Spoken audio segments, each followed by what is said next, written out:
खुलुमबाय Bodoland इंखं television studio आं हायनार सिगयारि दिनैनि गाहाय रादाबफोराव दङ। बिटिसि बाजेट जुथुमनि गिबि सानाव हेंथा दोलोनि सोद्रोमाफ्रा सदन नागारदों। रोनगोरा नार्जारिया बर' रावजोंनो रायजो सभानि सोद्रोमा महरै समायखिरा लादों। हाथियारनि सोमावसारनाया जायखिजाया हारियाव खौसेथिनि सोलायै गावस्रानायसो लाबोसिनो बुंदों दिपेन बर'। क'क्राझाराव भेन्सार गोजौ फरायसालिनि फोरोंगिरि गौथुमा सोमावसारदों। आसामनि गुबुन गुबुन ओनसोलाव मावबादिनि हेंथायै न्यायनि अपारेशन। कार्बि आंलंआव खावनाय बलेर' गारिजों लोगोसे 3 हमजादों। बिश्नाथनि जिनजियायाव सासे रेपिस्ट लंपटखौ पुलिसआ एनकाउन्टार खालामदों। दानिया फैदो आबुं रादाबाव।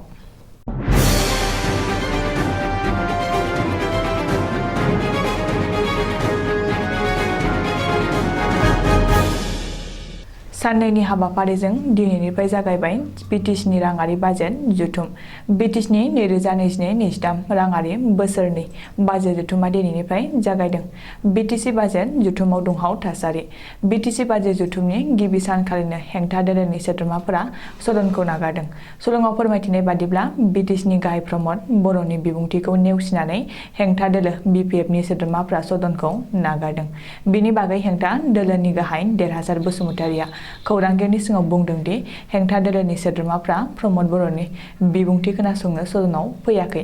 बिटिसि सोरखारा गणतन्त्रनि सोलिबोनाय आसार खान्थिखौसो सिफायनानै गणतन्त्रखौ लाजि फोनांदों। मख'नो गोनांदि बाजेट जुथुम जागायनायाव सोंनाय फिन्नायनि थाखाय कुइज आवार लायालासेनो प्रमद बर'नि बिबुंथि होहोनायखौ हेंथा दोलोनि सोद्रोमाफ्रा साबजानाय मोनि फोरमायदों आरो गोख्रों रावजों सोंखारिदों। बेजों लोगोसेनो प्रमद बर' दैदेननाय बिटिसि सोरखारा रायजो राजाफोरनि लुबैनाय हास्थायनायखौ नेवसिगारनायनि गोख्रों अजद होदों। बेनि बागै हेंथा दोलोनि दैदेनगिरि देरहासार बसुमतारिया बुंदों दि गणतन्त्र हादरनि जारिमिनाव जाफेरि जाथाया दिनै बिटिसि बाजेट जुथुमाव जालांदों आरो बिटिसि सोरखार आरो बिटिसिएलनि बुंथिगिरिया गणतन्त्रखौ लाजि फोनांदों। बेखौ हेंथा खालामनानैनो आरो गणतन्त्रनि सोलिबोनाय आसार खान्थिखौ रैखा खालामनो थाखायनो हेंथा दोलोनि सोद्रोमाफोरा सदनखौ नागारदों होननानै देरहासार बसुमतारिया बुंदों। बबेखानि सदनाव बिटिसिनि गाहाय प्रमद बर'नि बिबुंथिया जोबनायनि उनाव सोंनाय फिन्नायनि थाखाय कुइज आवार जायोब्ला हेंथा दोलोनि सोद्रोमाफोरा सदनाव जिरायफिनगोन होननानैबो देरहासार बसुमतारिया खौरांगिरिनि सिगाङाव फोरमायथियो। आरो कुइज आवारनि समाव हेंथा दोलोनि सोद्रोमाफोरा सदनाव बाहागो लाफिननो होननानै मिथिनो हादों। गुबुन फारसे दिनै गिबि साननि बाजेट जुथुमावनो हेंथा दोलोनि सोद्रोमाफोरा गुलुं गुजुं खालामना सदन नागारनायखौ खुंथाय गोहोआ दुखु मोननाय फोरमायदों। मख'नो गोनांदि संबिजिरखौ दहाय होनानैसो बुंथिगिरिया बाजेटखौ थिसनग्रोहोनायनि उनाव कुइज आवारखौ उनावहाय लादों।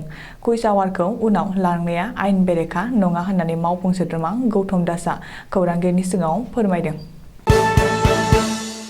आसामनिफ्राय बावैसो रायजो सभानि सोद्रोमा महरै सायख'जानाय 2 रायजो सभा एमपिआ दिनैहाय समायखिरा लाबाय। पबित्र मार्कारेटा आरो रोनगोरा नार्जारिया दिनै गोदान दिल्लीयाव रायजो सभानि एमपि महरै समायखिरा लाबाय। भारतनि लेङाइ हादरगिरि आरो रायजो सभानि मासिगिरि भेंका नायडुआ दिनै एमपि पबित्र मार्कारेटा आरो रोनगोरा नार्जारिखौ समायखिरा लाहोयो। पबित्र मार्कारेटाया समायखिरा लाखांनायनि उनावनो रोनगोरा नार्जारिया समायखिरा लायो। मख'नो गोनांदि पबित्र मार्कारेटाया असमिया रावजों समायखिरा लाखांनायनि उनाव रोनगोरा नार्जारियाबो बिमा रावजोंनो एबा बर' रावजोंनो रायजो सभानि एमपि महरै समायखिरा लादों। बेखौबो मख'नो गोनांदि रायजो सभानि नैथि मासियाव बिजेपि मित्रजोट एबा इउपिपिएल दोलोनि बिजाथि रोनगोरा नार्जारिया हेंथा दोलोनि बिजाथि रिपुन बराखौ फेजेननानै दिल्लीयाव थांनो हादों। बेजों लोगोसे बे समाव रोनगोरा नार्जारिया बर' हारिनिफ्राय नायल' जाल' सासेल' एमपि। खाग्राबारि दख'रा एबसुआ बोसोरफ्रामबो 4 एप्रिलखौ दुखु सान महरै फालिबोबाय थादों। देग्लायबो 37थि दुखु सानखौ दहला सुबा गुदि फरायसालिनि गेलेग्रा फोथाराव खुंदों। हाबाफारि बादियै फुंबिलिनि गोथार आरजखौ जागायनानै आफादनि फिरफिलाखौ ससे बिरहोयो खाग्राबारि दख'रा एबसुनि आफादगिरि रमेश चन्द्र बर'आ। मुंख्लंनि मुङाव बिबार बावजेनो खाग्राबारि दख'रा एबसुनि बारग' आफादगिरि महरसिं दैमारिया आरो गोजोन आरो खौसेथिनि थाखाय फारौ बिरहोयो उदालगुरि जिल्ला एबसुनि आफादगिरि लहित चन्द्र बर'आ। दुखु सान फालिनाय हाबाफारिजों लोब्बा लाखिनानै लानाय गेवलां सावराय मेलाव बाहागो लायो मेरु एबसुनि आफादगिरि दिपेन बर'आ। गाहाय आलासि महरै बाहागो लायो दिपेन बर'आ 1991 मायथाइनि 4 एप्रिलाव एबसु आरो बिपिएफनि सावराय मेलाव हारिनिनो हाथियार लाग्रा हानजानि खारसि बिरसि गाग्लोबनायाव साद' मावथिफोरनि जिउ गोमानांनाय जोबोद दुखुनांथावमोन होननानै बुंथियो। बेजों लोगोसेनो हारियाव हाथियारनि सोमावसारनाय जायोमोनब्ला बैसोर सुबुंफोरा दिनै जोंजों लोगोसे जयैनो थानानै थागौमोन होननानै बिबुंथि लाखियो। हाथियारनि सोमावसारनाया जायखिजाया हारिखौनो खौसेथिनि सोलायै गावस्रानायसो लाबोसिनो होननानै बड'फाया बर' हारिखौ अहिंसानि मोन्थोरजों सिगाङाव दोननानैसो आलादा रायजोखौ सोरजिनो हारियाव जावरिखांनाय लाबोदोंमोन होननानैबो दिपेन बर'आ गावनि बेसेन गोसा बिबुंथियाव फोरमायथियो। बिटिसिनि 2022-23 राङारि बोसोरनि बाजेट जथुमा दिनैनिफ्राय जागायबाय। बिटिसिनि राङारि बाजेट जथुम जाफुनाय समावनो दिनै सोरखारि नङै एबा भेन्सार फरायसालिनि फोरोंगिरिफ्रा बिटिसि सोरखारनि हेंथायै क'क्राझार जिल्ला बेंगिरि मावख'नि लांगोनायाव सोमावसारदों। सुलुङाव फोरमायनाय बादिब्ला क'क्राझाराव दिनै भेन्सार गोजौ फरायसालिनि फोरोंगिरि गौथुमा बिटिसि सोरखारनि हेंथायै 3 घन्टा सोमावसारदों। बे सोमावसारनायनि गेजेरजों भेन्सार गोजौ फरायसालिनि फोरोंगिरि गौथुमा बिटिआर गोरोबथानि 6.3 दफाखौ थाबैनो मावफुंनो दाबि खालामो। बेजों लोगोसेनो बिटिआर गोरोबथानि 6.3 दफा बायदियै बिटिआरनि गासैबो भेन्सार फरायसालिफोरखौ प्रभिन्सियेलाइज खालामनो थाखाय दाबि खालामना होजिख्रावो आरो अख्रां गोमसारहोयो। आसामनि गुबुन गुबुन ओनसोलाव मावबादिनि हेंथायै नेशनेल इनभेस्टिगेशन एजेन्सि सुंद'यै नियानि अपारेशन मोनसे मोननै नङा आसामनि मोन 17 गुबुन गुबुन ओनसोलाव नियाया मावबादिनि हेंथायै अपारेशन खालामदों। बे अपारेशनाव खारखुमाना थानाय सासे मावबादिखौ हमनो हायो।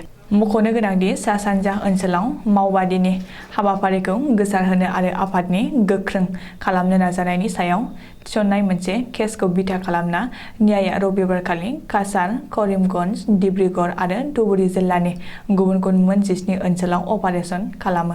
बे अपारेशनाव नियाया काछार आरो डिब्रुगड़निफ्राय 2 मावबादिखौ हमनो हायो। डिब्रुगड़आव हमजानाय मावबादिखौ रिमा उरां एबा सरस्वती होननानै सिनायथि होदों। रिपर्ट बादिब्ला रिमाजों लोगोसे सिपिआइ मावबादि हानजानि डिजिटेल लुट्स आरो माखासे अजद गोनां फोरमानलाइफोरखौबो नियाया बोखांनो हायो। उत्तर प्रदेशनि मीराटनिफ्राय खावनानै डिमापुर फारसे लाबोनाय गंसे बलेर' गारिजों लोगोसे कार्बि आंलं जिल्लानि मानजिया पुलिसआ 3 सुबुंखौ हमदों। पुलिसनि सुलुङाव फोरमायनाय बादिब्ला हमजानायफोरनि मुङा फारियै आशीष चौधुरी, रबिन्दर जाधव आरो बिनि बिसि संगीता जाधव। पुलिसआ सानफ्रोमबोनि सिग्रोमनाय बादिनो सिग्रोमनायाव UP20M0963 नम्बरनि बलेर' गारिखौ सिग्रोमनायाव गारिनि नम्बर आरो बडि नम्बरजों जेबो गोरोबैयाव लोगो लोगोनो बिसोर 3खौबो गारि खावनायनि दायाव एरेस्ट खालामदों। बेनि उनाव जेब्ला बिसोर 3खौबो सेबो अब्ला डिमापुरनि सोरबा जमीर मुंनि सासे सुबुंनो फानहैगौमोन होननानै मिथिहोदों।